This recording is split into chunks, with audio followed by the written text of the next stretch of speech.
हरे कृष्ण। ईश्वर क्या है? ईश्वर कौन है? ईश्वर कहाँ रहते हैं? ईश्वर कैसे हैं? क्या ईश्वर का हमें दर्शन हो सकता है?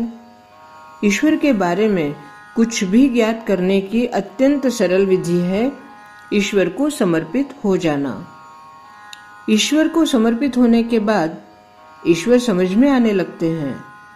ईश्वर कोई वस्तु, व्यक्ति या स्थान नहीं है। वे एक दिव्य चैतन्य है जो सर्वत्र सर्वदा व्याप्त है। इस बात की अनुभूति सिर्फ समर्पण के बाद ही होती है।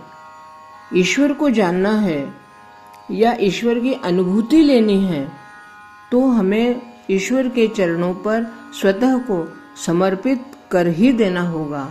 जब तक ईश्वर के प्रति हमारा समर्पण नहीं होगा तब तक ना तो ईश्वर की अनुभूति होगी, ना ही ईश्वर के बारे में हम कुछ समझ पाएंगे।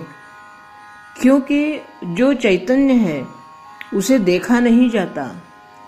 जैसे बिजली या इलेक्ट्रिसिटी जो वायर से गुजरकर लाइट, पंखा या अन्य उपकरणों तक पहुंचती है, परंतु वो दिखाई नहीं देती, लेकिन वो चैतन्य है जो इन सब ऑब्जेक्ट को, इन सब वस्तुओं को चलायमान करती है।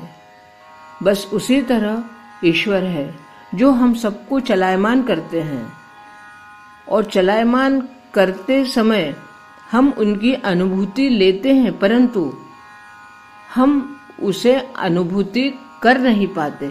भगवान हमें अनुभूति देते हैं परंतु हम उसको समझ नहीं पाते। क्यों?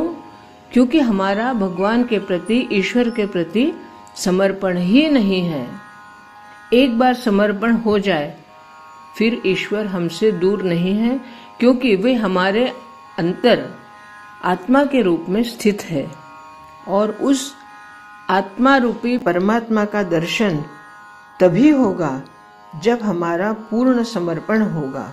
ओमकार प्रणव अक्षर स्वयं ईश्वर का स्वरूप है और यह सभी मंत्रों का सार है, जिसका जप करने से या ध्यान करने से ईश्वर की अनुभूति हो सकती है।